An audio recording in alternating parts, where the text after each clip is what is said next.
안녕하세요. 잘하는 공부, 잘 나가는 공부방 잘공입니다. 5월이 되었어요. 5월에는 가족의 달이고 5월에는 행사가 참 많아요. 5월 5일 어린이날 있고 5월 8일 어버이날 있고 5월 15일 스승의 날이 있고 또 4월 초파일도 있고 이렇게 여러 행사가 있다 보니까 학원 공부방 교습소에 휴강을 하고 여행을 가는 아이들도 많고 휴강을 하고 가족 행사에 참여하는 아이들이 많다 보니까 아이들의 학습 리듬이 많이 깨지는 경우가 있어요.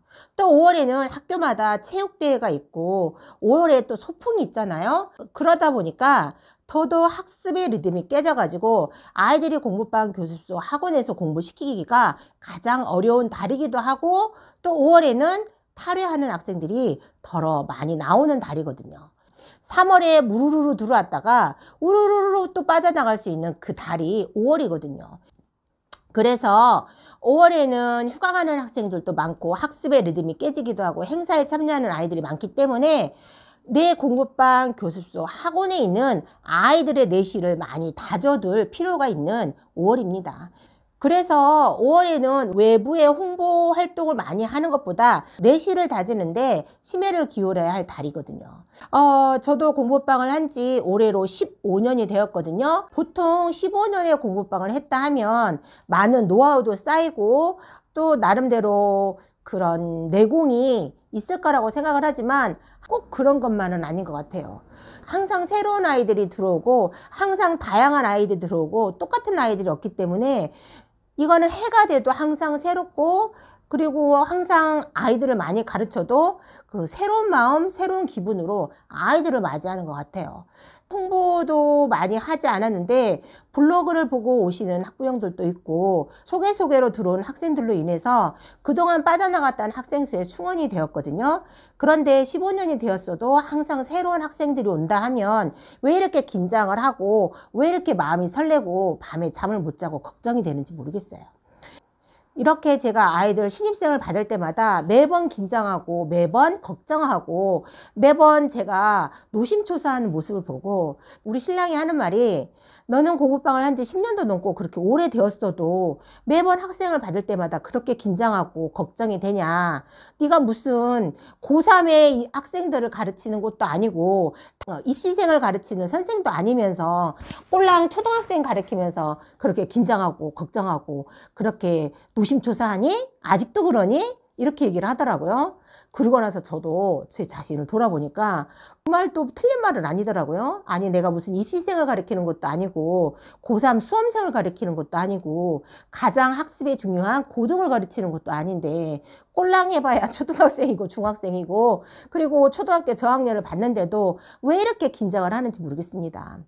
신입생이 들어오겠다고 하는 그 일주일 기간 동안 초긴장 상태고 초걱정 상태거든요. 그런데 이 학생이 그 전에 다니던 공부방 교습소 학원을 마무리하지 못하고 저에게 오겠다고 미리 예약을 하고 한 달에 터밍이 있으면 전 한 달 내내 그 학생이 올 때까지 걱정을 하고 그리고 어떻게 내가 잘할 수 있을까, 그 학생이 와서 나한테 잘 적응할 수 있을까, 학습의 룰을 잘 따라갈 수 있을까, 이런 걱정 때문에 학생이 와서 수업을 할 때까지 제가 그 걱정을 놓치질 않는 거예요.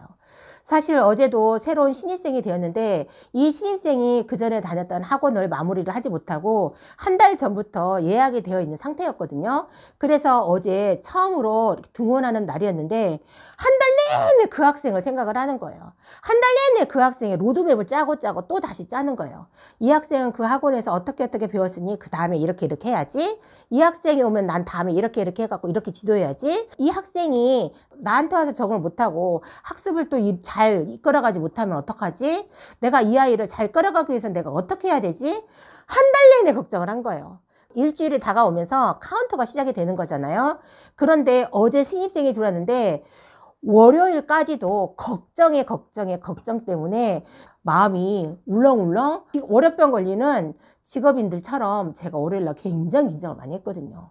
다행히 화요일날 신입생이 들어와서 잘 적응할 것 같고 학생이 잘 끌어갈 수 있는 느낌이 확 오니까 그때서야 안심이 되면서 두 다리를 쭉 뻗고 잘 수가 있겠더라고요. 이렇게 공부방을 한 지 15년이 되었는데 새로운 학생이 올 때마다 긴장하고 새로운 학생이 온다 하면 그 학생이 와서 잘 적응할 때까지는 두 다리를 뻗지 못하고 걱정을 놓지 못하고 항상 걱정하고 이 떨리는 마음을 아직도 가지고 있더라고요. 공부방 한 지 15년이 되었는데 아직도 이러더라고요. 아, 정말 아직도 내가 이렇게 새로운 학생을 받을 때마다 긴장하고 떨리고 걱정하는 내가 이런 현실이 너무 짜증이 나면서 화가 확 나더라고요. 별로 걱정을 해도 도움이 안 되는데 내가 미리 노심초사해도 하나도 도움이 안 되는데 매번 학생을 받을 때마다 아직도 저는 이럽니다. 이런 현실, 이런 선생님 정말 짜증나죠? 15년이 돼도 이건 변하지가 않더라고요. 그런데 참 신기한 건 제가 이렇게 공부방을 15년을 하면서 학부모 간담회 같은 걸 하잖아요. 그럴 땐 전혀 떨리지가 않아요. 걱정도 안 돼요. PPT 작업 딱 하고 학부모님들 딱 모시고 앞에다 모셔놓고 앞에서 이렇게 설명을 할 때는 진짜 그 전날도 1도 안 떨리고 1도 걱정이 안 되거든요. 하물며 지난번에 세미나 할 때도 PPT 작업 다 하고 자료 준비를 다 해도 1도 떨리지도 않고 1도 걱정이 안 되는 거예요. 세미나 하기 하루 전날에도 걱정이 안 되고 세미나를 시작한 그 1시간만 잠깐 긴장이 되더라고요. 그리고 즐기면서 세미나하고 즐기면서 간담회를 하는데 아직도 공부방 15년이 됐는데 신입 회원이 들어오고 신입 학생이 들어오면 그거는 진짜 일주일 전부터 들어오기 전까지 걱정되고 떨리고 노심초사하고 로드맵 짜고 또 짜고 그 학생이 해야 할 교재 둘러보고 또 둘러보고 자꾸 점검을 하더라고요. 왜 이런지 모르겠습니다. 정말 초짜 같죠? 이럴 때는 정말 초짜 같아요. 근데 다른 거는 진짜 안 떨리거든요. 내가 공부방을 하기 전에 문화센터에서 강사를 했었거든요. 문화센터에서 어린이 동화책을 가지고 강좌를 할 때도 학부모님 모시고 아이들을 이렇게 앞에다 앉혀놓고 수업할 때도 그렇게 떨지는 않거든요. 하물며 제가 도서관 대관을 빌려서 그 유아영어에 대해서 설명회를 하고 그런 잠깐의 체험학습을 할 때도 1도 걱정을 안 하는 내가, 1도 떨리지 않는 내가, 1도 노심초사하지 않는 내가 아직도 공부방 15년이 되었음에도 불구하고 신입 학생이 들어오고 신입 회원이 들어오면 이 학생이 들어오기 그 전까지 이 학생이 적응을 잘 하기까지 두 발을 쭉 뻗고 자지 못하고 걱정하고 노심초사하고 이 학생의 로드맵을 자꾸 다시 짜고 재점검하고 교재 또한 재점검하는 그런 제가 참 싫더라고요. 그런데 어제 그 학생이 가고 어제는 정말 두 발 쭉 뻗고 잤거든요. 걱정이 좀 안 되더라고요. 공부방 15년을 했는데 아이러니한 현실입니다. 그런데 앞으로도 계속 그럴 것 같아요. 변하지 않을 것 같아요. 안 그러려고 많이 노력을 하는데 어쩔 수 없이 안고 가야 하는 문제이고 이 학생이 저희 공부방에 와서 잘 성장하고 잘 적응하면서 잘 성장하기를 기원하고 무한히 발전되기를 기원하면서 또 하루하루를 또 보내고 또 하루하루를 아이들과 함께하는 저인 것 같습니다.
학생들은 공부방 교습소 학원을 운영하시면서 언제 가장 긴장하시나요? 새로운 학생들을 받을 때 어떤 마음 자세로 학생들을 받고 계시고 또 어떤 걸 하셨을 때 제일 기쁨이 오시나요? 한번 나를 돌아보는 그런 시간이 되셨으면 좋겠습니다. 오늘 하루도 아이들과 함께 고군분투 하시며 아이들도 성장하고 선생님도 더불어서 함께 성장하는 하루가 되시길 기원하면서 영상 마무리해 보도록 하겠습니다. 오늘도 화이팅!